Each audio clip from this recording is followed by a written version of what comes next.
E aí, quando vem esse debate do Estado mínimo, eu sempre dialogo com as pessoas. Eu rodo as cidades, todas, e moro em Ceilândia.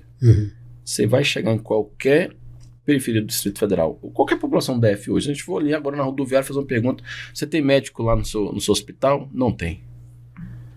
Eu estou dependendo de um cadastro no CRAS para eu conseguir ter o meu cartão Vale Gás porque eu estou desempregado, mas eu não consigo ter acesso porque não tem profissional suficiente para me atender no CRAS.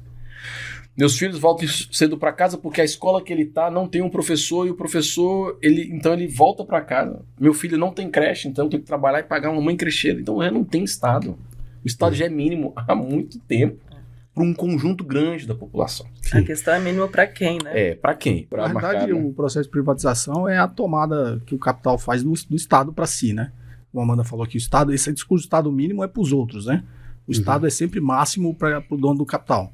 O Estado, quando a gente for entrar em outro assunto aqui da reforma agrária, o Estado é máximo para o agronegócio. Né? Tem 500 bilhões lá no plano safra. E tem quase nada para a agricultura familiar.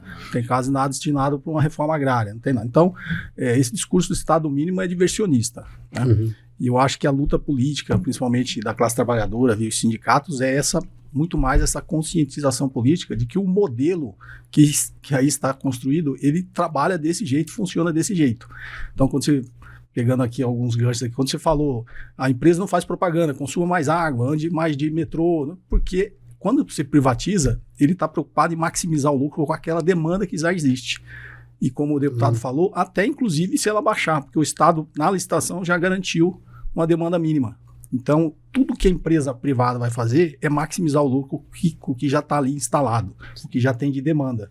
E aí aquilo lá é reduzir custos a qualquer custo, né? E principalmente quando você olha numa DRE, o maior fluxo que sai é a despesa operacional lá na despesa de pessoal, é trabalhador. Né? Então, serviços públicos não pode ter a visão do lucro.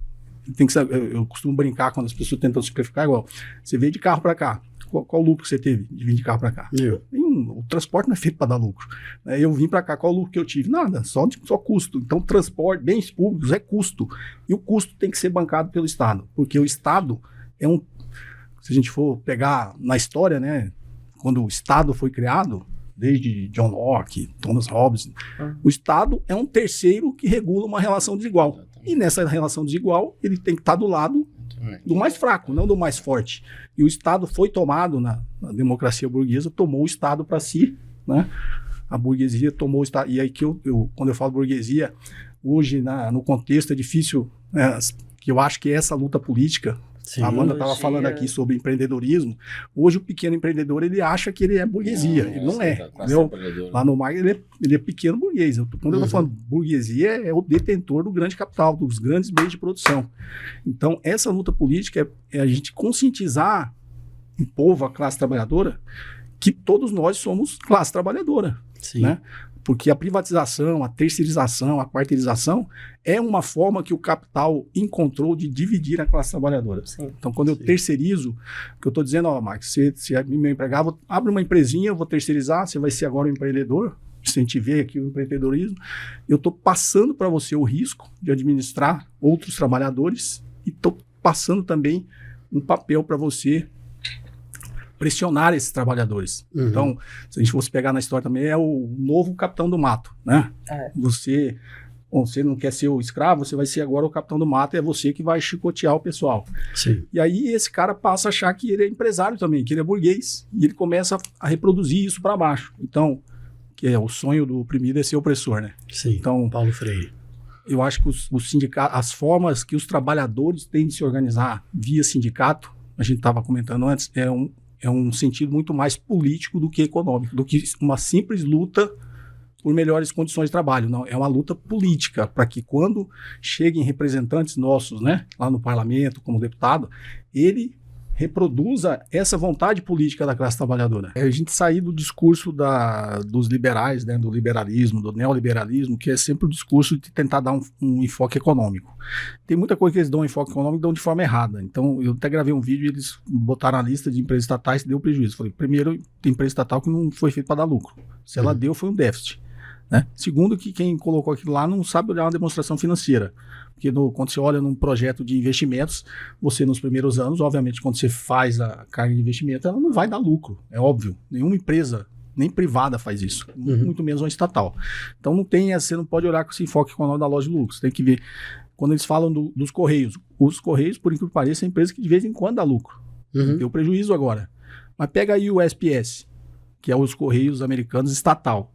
Ele só dá déficit, mas existe. Por quê? Porque para os Estados Unidos é estratégico ter aquela empresa que entrega, tem uma logística igual aos Correios, né? Entrega tanto uma carta aqui em Brasília, uma em São Paulo, mas entrega uma lá no meio da Amazônia. Aquilo lá precisa ser subsidiado por alguém. Isso é o que a gente chama de subsídio cruzado. A mesma coisa quando privatizaram a Sabesp. Tem uns caras lá nos jardins, recebe água limpa, tratada e paga, sei lá, R$1.000 na conta de água. Ali é viável. Não vou entregar água lá em Sapopemba, lá em São Paulo, porque lá... Não, a empresa estatal não foi feita para dar lucro lá. Pelo contrário, é subsídio cruzado. Ele cobra caro do cara que mora nos jardins e subsidia o cara que está lá na periferia. Porque aquele cara foi jogado para lá não é porque ele quis, não. O sistema jogou ele para lá, para a periferia. Né? Isso, como a gente estava falando de transporte público. Né? O cara mora lá em Águas Lindas e trabalha aqui, não é porque ele quer. É porque não tem condições de morar aqui. E ele não tem condições de morar aqui porque o sistema jogou ele para lá. Claro. Né? Precarizou o trabalho cada vez mais. Então, esse da Ceitec eu falei justamente por isso, porque os caras, na época, falaram, a Ceitec deu 300... microchips, né? Deu... Também o diretor entrou em contato comigo, ele quer que eu vá lá conhecer a empresa. Aí o cara da Ceitec, o Paulo Guedes falou assim, deu 300 milhões de prejuízo. Cara, e em plena pandemia. Não sei se vocês lembram, as cadeias de suprimentos globais na pandemia pararam por causa de microchip. Você não podia entregar uma TV, né? Você não podia entregar um carro, né? Você imagina, o carro todo montado, faltava um negocinho assim para fazer o computador do carro funcionar. Ficou um monte de carro, você não podia entregar. Um monte de TV, um monte de geladeira, hoje tem geladeira. Tudo hoje funciona com microchip. Máquina fotográfica, um microfone, tudo tem um microchip. O mundo inteiro vendo o problema que era você não dominar a tecnologia, ter uma empresa de microchip. O Brasil com uma praticamente pronta, mas não, deu 300, vamos rifar porque a empresa dá prejuízo. Cara, aquilo estratégico. Vai ver se as empresas de microchip na China dão lucro. Vai ver quantos bilhões os chineses colocaram nessas empresas estratégicas só para ter, porque eles precisam ter. Então eles não veem aquilo para dar lucro. Aquilo para eles é um custo, mas é um custo. Mesma coisa, toda a tecnologia que a gente usa, o celular, né? GPS, internet, iPhone, é tudo investimento de uma empresa americana de defesa chamada DARPA. Que é uma empresa estatal, mas está lá como é como se fosse um departamento de defesa que desenvolve tecnologia. Ninguém olha para aquilo lá e fala tem que dar lucro. Eles veem aquilo como um custo. Só que tudo que foi desenvolvido ali está na tecnologia de tudo que a gente usa hoje. No computador, no celular, no GPS. A Apple não existiria se não fosse a DARPA. Entendeu? Você não teria um tablet. Muitas, né, das tecnologias que não existiria sem um investimento estatal. Então, a gente meio que fugir desse discurso econômico, essa empresa dá prejuízo. Cara, primeiro que ela não foi feita para dar lucro. Isso é um custo. É a mesma coisa eu falei do transporte.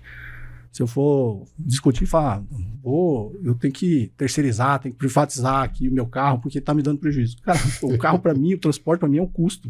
Eu não estou fazendo o meu próprio transporte para ter lucro. Eu vejo essa lógica totalmente contraditória. Como é que uma empresa vai assumir uma empresa que dá prejuízo? Ela vai receber prejuízo? Ela não vai. Então, o governo vai estar lá. Então, não tem essa de o governo é Estado mínimo. Né? Estado mínimo para o trabalhador, aquele que precisa do serviço. Né? Então, porque toda a infraestrutura que você olha que existe na economia serve à elite econômica. Exatamente. Entendeu? Toda a infraestrutura serve à elite econômica. Inclusive de asfalto, de rodovia, de iluminação pública. Você vê que... aqui no plano piloto é muito melhor do que na periferia. Né? Então, quando você olha, o imposto dos mais pobres que está financiando a infraestrutura dos mais ricos. Então, o Estado é máximo para quem já tem dinheiro. E quem já tem dinheiro, já tem o Estado máximo para si, ele quer o Estado mínimo para os outros. Entendeu? Então, a gente tem que sair do discurso econômico. Até a questão da segurança, você tem... eu vi você fazendo um debate sobre o crime organizado, mas é por falta de Estado. É o Estado mínimo, né, não ocupando. Você vai dizer que vai botar Estado mínimo e segurança aqui no centro de Brasília, no Lago Sul. Não tem estado mínimo de segurança ali. Ali Sim. tem um estado máximo de segurança. Ninguém está achando que deve ter que cortar recurso para garantir a segurança dali, né? Então, essa lógica do estado mínimo, ela é em benefício próprio, é uma lógica individualista, ela não é uma lógica coletiva solidária, né? Para você pegar o exemplo do Brasil, eles estão no plano piloto, eles estão aqui realmente para dar segurança. Uhum. Você não vê ele abordando um cara que mora no lago e, né, esculachando o cara, sendo representado. Aí quando a segurança pública vai para as periferias, ele vai com outra intenção, aí ele vai lá para reprimir. Tudo bem que eles podem falar, eu acho que o cara pode ser um bandido, vou abordar ele na rua. Só que ele aborda todo mundo, aborda o trabalhador, né, aborda a dona de casa. Para ele parte do pressuposto que na periferia todo mundo pode ser bandido. Ele confunde, né, o trabalhador com bandido o tempo inteiro. Então na periferia ele é sempre repressivo. Mas se ele vir aqui para o plano piloto, ele parte do pressuposto inverso. Mesmo que ele veja um bandido, ele parte do pressuposto que o cara é honesto. Uhum. Que o cara, sei lá, tá vindo pode tá bêbado, voltando da balada. Até os caras ficaram revoltados. O cara pode, se for jovem, branco, estiver voltando da balada, 1h da manhã, bêbado, se ele estiver lá no lago, você não vai ver a polícia esculachando ele. Nem se ele estiver de Porsche, atropelar um trabalhador, matar o trabalhador, a polícia ainda assim não vê ele como um criminoso que acabou de cometer um assassinato. Mas se é na periferia... Como foi em São Paulo esse caso. Se é na periferia, é um jovem negro, voltando com a mochilinha ali, 11 horas da noite no trabalho, ou muitas vezes trabalha, estuda, tá voltando ali tranquilo, não tá oferecendo ameaça nenhuma, o cara aborda ele na rua. Na hora. Joga no muro, dá um esculacho, às vezes dá até um tapa, bate, e depois descobre que o cara não era, nem desculpa pede.